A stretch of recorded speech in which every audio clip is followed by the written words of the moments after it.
Shabakaan biyya keessaatis baay'ee dadhabaadha. Irraana baasaa jira daddafeetiin yaada kiyya ibsadha. Daddafaatii warri seentan shee waliif godha. Shabakaan haalaan dadhabaadha haalaan. Naasoysiisaan jiru silaa yeroo sa'a 5-6 booda ifa namni fayyadamee faa irraa beefaa yoo niftee malee hedduu dadhabaadha bakka kanatti. Yeroo sanitti anis Oromoon Saudi Arabiyaa keessatti argamtu biyyoota garaagaraa keessatti argamtu na jalaa rafuu dandeessan je'eetiin gizeen seene naasoysiisaan jiru. Hangasuma daddaffiidhaanin haasawee baa osoo hin turretti jechuudha.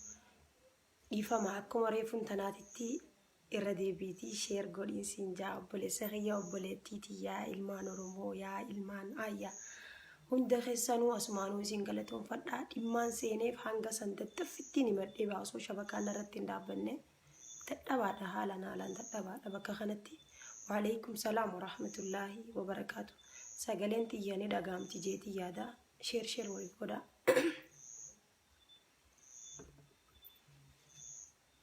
Sheer godhaatii dafaatii nama hanga tokko nuuf ta'a. Osoon hin eegallee nama 300 ta'uu nuuf ta'a. Waalaikum salaam warahmatullaahi wabarakaatu. Warri haga dhiyoo baga nagaan galtee sii gammannee jiraachaa jirtan akka isin naa gammaddan abdii guddaan ilmaan Oromoo hundarraa qaba. Hedduu takka galatoomaa naa ulfaadhaa. Isinin jaaladha dhugaa rabbii hanga isin na jaalattan caalaan isin jaaladha. Hedduunis isin galatoonfadhaan dhugaa rabbii hagan takkaan nama na jaalatu qaba jeetis yaada. Hedduu takka galatoomaan isinin jaa akkanitti isin galateeffadhuu hin beeku. Alhamdulillah ijoollee mana hidhaa keessatti du'aa jiraniiti. Ijoollee daa'imman nama guddaa nama hedduu achi keessa dhumaa jira. Yeroo ala jirru gizee haasoinuuf salphaa ture garuu nama achi keessa seeneetu waa'ee kanaa keessa gaqqabee haasa'uu danda'a jechuudha. Tokkoffaan daa'imman guyyarraa du'an guyyarraa baasna jechuudha. Mana hakimaas hin baasan. Guyyarraa du'aa jiran. Kan mana dhalaatti akkasi jabaatu hin beeku jechuudha. Ijoollee gurguddoo warra nana hakimatti ompolaansii harka kiyyaan irra kaa'ee kadu'a isaanii qofa dhageenye hedduutu jira. Nama 2 waraqaa isaanii anaatu harka qaba jechuudha. Suuraa isaaniitii fi tisamiyaa jaanii mana hidhaa gizee seentu waraqaa siihan nama waraqaa tisamiyaa jechuudha. Waraqaan tunni ciccittee harka kiyyarra turte. Maqaan isii waan dabarreef dhugaa rabbii maal jaa akkan isinitti himuun beeku. Akkaan itti himleen beeku. Kuni suuraa isiiti maqaa isiitii irra jira jechuudha. Koodii tisamiyaa waliin. Beeku ni beekaa isinitti yoo mul'ate illee koodii tisamiyaatii waliin jira jechuudha. Maqaa isii guutuu ni masaa ifaalli birraa bee tokko. Lammaffaa immoo namaan barbaadutu jira. Ijoolleen isii mana hidhaa Suudii Taliqa Kharj kaawwamtee ji'a muraasa dura ji'a tokkoo fi wayi. Ijoollooti maqaa guutuun beeku. Ijoollee isii lamaniitiin beeku. Sheer godhaan ijoollee isaanii ala jiraachuu danda'a. Tarii mana hidhaa jiraachuu danda'a. Gandi isaaniidhaa sagalee xiyyitana dhaga'uu danda'an. Haati mana ilmaan 2 wajjin seetee ijoollee 2 dhiistee duute. Dhukkubsattee nama hakima baasuu dhabdee. Sagalee yoo dhaga'amaa jiraate obsa tokko yoo hin dhaga'amne immoo hin dhaga'amu natti himaa waan fardii waan ta'eef. Maqaan ijoollee isiidhaa Hayaat xiqqoon. Waraqaa isii argachuu hin dandeenye. Akkaan waraqaa isii argachuu hin dandeenye ambara warri beektan kifilii jechuudha. Kifiliin isin turte adda. Ijoollee isii lamaan miciyyoon xiqqoo Hayaat guddoon Hayaat jedhamti. Xiqqoo Firdoos jedhamti. Maqaan ijoollee harkaa qabu jechuudha. maqaa ijoollee harkaa kiyya dhagaamaa jira yaada'ee nama ijoollee ishee harkaa fi maqaa ishee akkachuu hin dandeenye.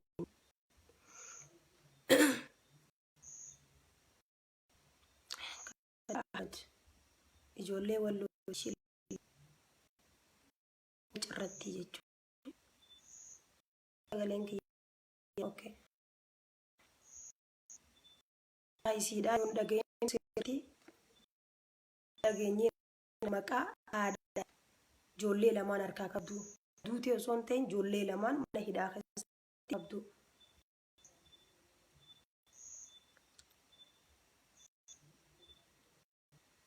Abbaa manaa isheetiin isinii dubbisa.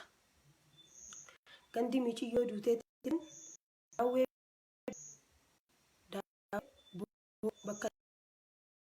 daawwee booroo bakka jiraatu walloorraa maqaan ishee ganda isiin immoo akka isiin natti himtetti haati ilmaan lama harkaa qabdu maqaa kanaa jechuudha. Yoo beektan sagalee ta'e hin ciccitaa of sagaleen kiyya ciccitaa jira jechuudha. Dhimmi kun dhimmi fardiiti. Sanumaa hundaasuu isiisa liiviin kuni daawwee walloorraa daawwee jaamu yoo namaa jiraata.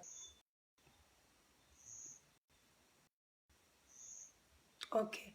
Sagaleen kiyya ciccitaa jiraate barreeffamaan waan kana hundaa'u. Yaani haasa baadiyyaatti waan ta'eef haasa'u nuyi haasa'u jeetu shabakaan dadhabaa ta'uu isaa osoo hin argu. Barreeffamaaniin gadhiisan. Gandi isii daawwee booroo walloorraa yoo ta'an. Jaarsaatis jiillee walloorraa jiillee.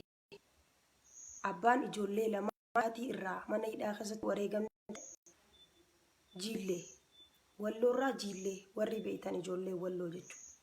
Maqaa isaatii maqaa haadha ijoollee lamaa duutee harkachuu hin dandeenye akka ammas ijoolleen duutetu lama taniin isinitti himu jiru. Takka maqaan isii Saartuu Xawiil jaamti. Ijoollee bordoddeeti. Saartuu Xawiil. Harka khiyyaaniin ambulaansii irra kaaye. Miiciyyoo qaama isiidhaa jechuudha. Foonii fi lafee wal gallakkisee dhibamtee namni haakima baasu dhabame jechuudha.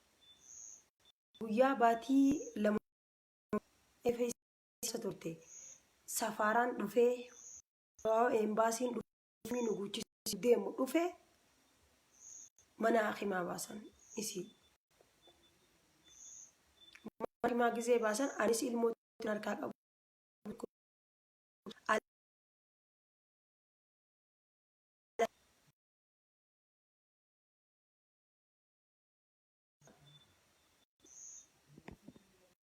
Khiyyaanii laafaa mana namaa dhaquu qabu. Shanshalata miilatti kaa'anii jechuudha. Nama hagas akka dhukkubsa.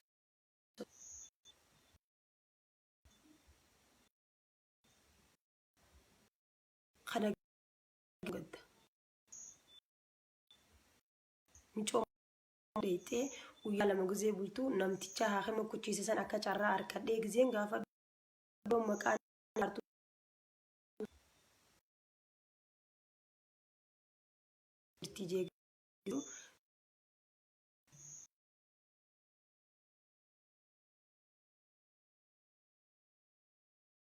gizeen barbaadee gaafadhee irraa fuudhu waraqaan isii harka kiyyee jirtu. Waraqaa suuraa isiitii jechuudha. Hedduu waan nama gaddisiisu keessatti hangana hin ja'amne. Namni keenya keessatti hafee rakkoo cimaaf saaxilamaa jira. Rakkoo hangana hin ja'amne. Namni aduu keessa rafa. Kifilii takka 450 ilmaan qaamalee nama jechuudha. Aduu fagaaddis aduu biqilii nama haareffatamu kifilii takka keessatti yoo xiqqaate ilaa haga nama shanii dhibba afurii shantama bajaayidha. Walitti ol deemee ilmi namaa walirra mana sankeetti. Kan cinaan tokko irraa gabbee rafa warra alaa sanirraa takka jechuudha. Alaan galu ture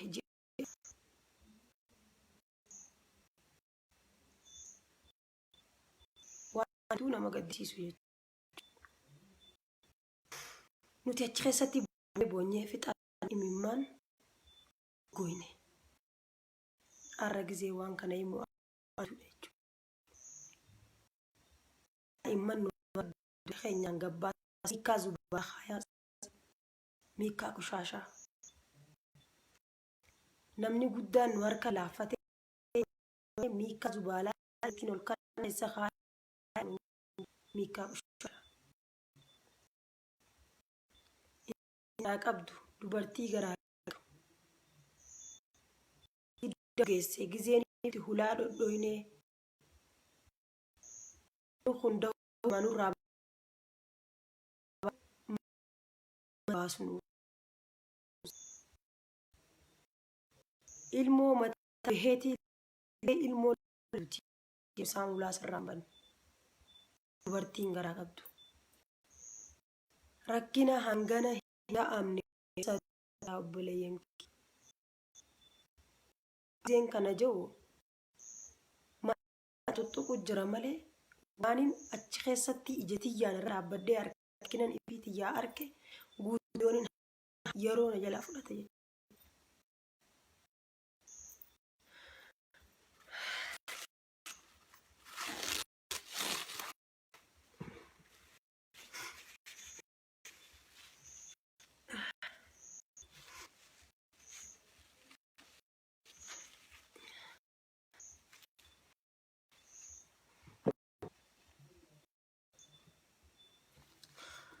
Kanaafuu sagaleen yoo qaqqabaa jiraatu ta'e barreeffamaan haa maqaa ijoollee lanaadha. Isaanii gahanii illee hin beeku. Jee maqaan isii xawiil bordoddee odeeffannoo jechuudha. Kan harka makiinaa ta'e wareegamti. Taan ijoollee wallooti. Ijoollee qabdi. Juutu maqaa miidhagoo guddoo hayaat ta'uu koo fordoos misii argachuu dandeenya irraan maqaa wallaanii haati ijoollee qabdu anisii gadi Ahmad walloo gandati maqaan ta'amma ijoolleen isaa wareegamte haadha ijoolleen irraa wareegamte ijoolleen isii nama maqaan isiidha Diyyaa wanda cirratti Diyyaa Ahmad wanda cirratti namni lamaan ta'u amma inshaAllah ni galuu beekne nagee keessaa isaan warra itti hafee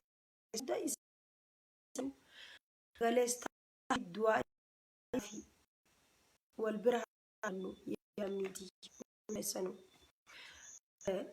qofaan nama sammuun tuqamte fi mana hidhaa keessaa